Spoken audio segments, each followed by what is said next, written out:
When Dorothy was a little girl, she was fascinated by her goldfish. Her father explained to her that fish swim by quickly wagging their tails to propel themselves through the water. Without hesitation, little Dorothy responded, "Yes, Daddy, and fish swim backwards by wagging their heads." In her mind, it was a fact as true as any other. Fish swim backwards by wagging their heads. She believed it. Our lives are full of fish swimming backwards. We make assumptions and faulty leaps of logic. We harbor bias. We know that we are right and they are wrong. We fear the worst. We strive for unattainable perfection. We tell ourselves what we can and cannot do. In our minds, fish swim by in reverse, frantically wagging their heads, and we don't even notice them. I'm going to tell you 5 facts about myself. One fact is not true. 1, I graduated from Harvard at 19 with an honors degree in mathematics. 2, I currently run a construction company in Orlando. 3, I starred on a television sitcom. 4, I lost my sight to a rare genetic eye disease. 5, I served as a law clerk to 2 U.S. Supreme Court justices. Which fact's not true? Actually, they're all true. Yeah, they're all true.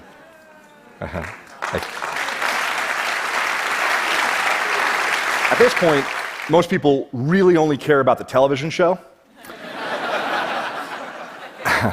I know this from experience. Okay, so the show was NBC's Saved by the Bell, the new class, and I played Weasel Wiesel, who was the sort of dorky, nerdy character on the show, which made it a very major acting challenge for me as a 13-year-old boy. Now, did you struggle with number 4, my blindness? Why is that?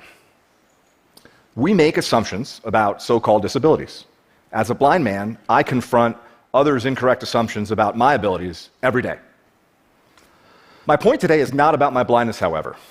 It's about my vision. Going blind taught me to live my life eyes wide open. It taught me to spot those backward swimming fish that our minds create. Going blind casts them into focus. What does it feel like to see? It's immediate and passive. You open your eyes and there's the world. Seeing is believing, sight is truth, right? Well, that's what I thought. Then, from age 12 to 25, my retinas progressively deteriorated. My sight became an increasingly bizarre carnival funhouse hall of mirrors and illusions. The salesperson I was relieved to spot in a store was really a mannequin. Reaching down to wash my hands, I suddenly saw it was a urinal I was touching, not a sink, when my fingers felt its true shape. A friend described the photograph in my hand, and only then I could see the image depicted. Objects appeared, morphed, and disappeared in my reality. It was difficult and exhausting to see. I pieced together fragmented, transitory images, consciously analyzed the clues, searched for some logic in my crumbling kaleidoscope, until I saw nothing at all. I learned that what we see is not universal truth. It is not objective reality. What we see is a unique, personal, virtual reality that is masterfully constructed by our brain. Let me explain with a bit of amateur neuroscience. Your visual cortex takes up about 30% of your brain. That's compared to approximately 8% for touch and 2 to 3% for hearing. Every second, your eyes can send your visual cortex as many as 2 billion pieces of information. The rest of your body can send your brain only an additional billion. So sight is 1/3 of your brain by volume and can claim about 2/3 of your brain's processing resources. It's no surprise then that the illusion of sight is so compelling. But make no mistake about it, sight is an illusion. Here's where it gets interesting. To create the experience of sight, your brain references your conceptual understanding of the world, other knowledge, your memories, opinions, emotions, mental attention, all of these things, and far more, are linked in your brain to your sight. These linkages work both ways and usually occur subconsciously. So, for example, what you see impacts how you feel, and the way you feel can literally change what you see. Numerous studies demonstrate this. If you are asked to estimate the walking speed of a man in a video, for example, your answer will be different if you're told to think about cheetahs or turtles. A hill appears steeper if you've just exercised, and a landmark appears farther away if you're wearing a heavy backpack. We have arrived at a fundamental contradiction. What you see is a complex mental construction of your own making, but you experience it passively as a direct representation of the world around you. You create your own reality and you believe it. I believed mine until it broke apart. The deterioration of my eyes shattered the illusion.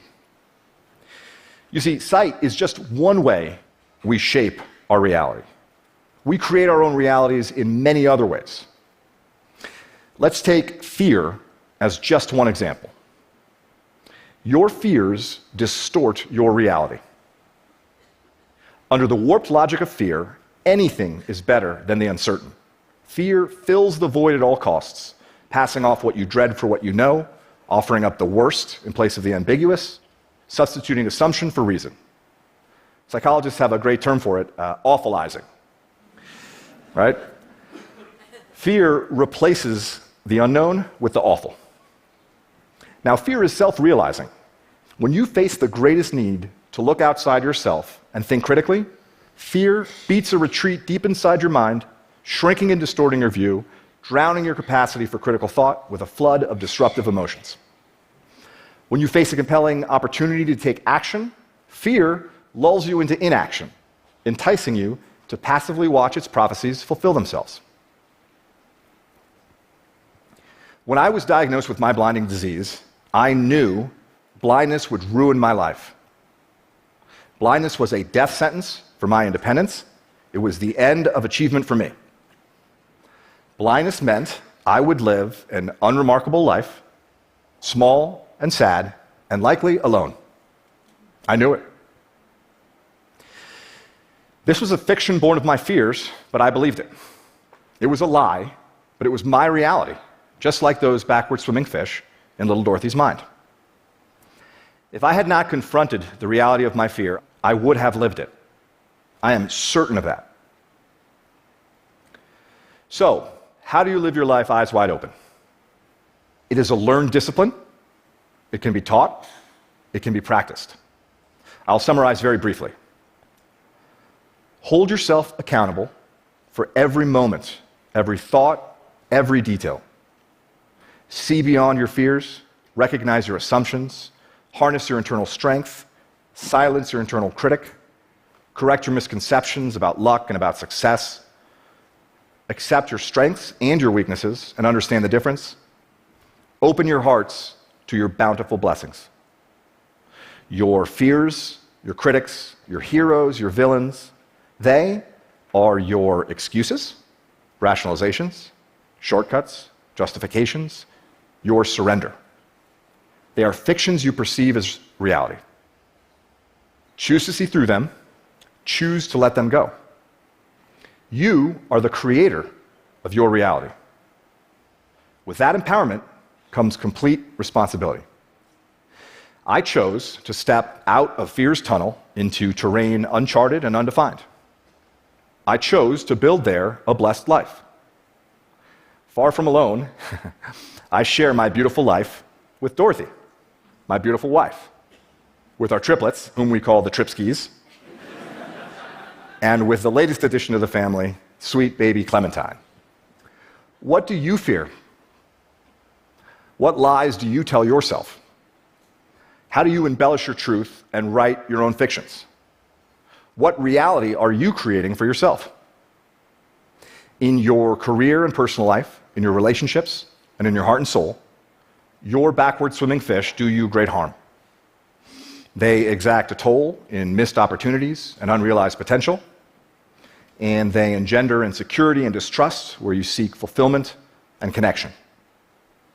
I urge you to search them out. Helen Keller said that the only thing worse than being blind is having sight but no vision. For me, going blind was a profound blessing because blindness gave me vision. I hope you can see what I see. Thank you.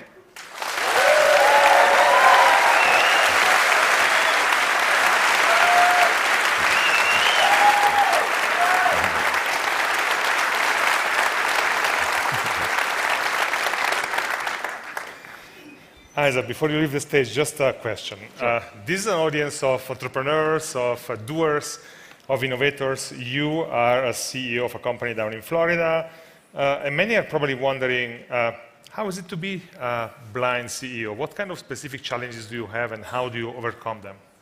Well, the biggest challenge became a blessing. I don't get visual feedback from people. Was a noise there? Yeah.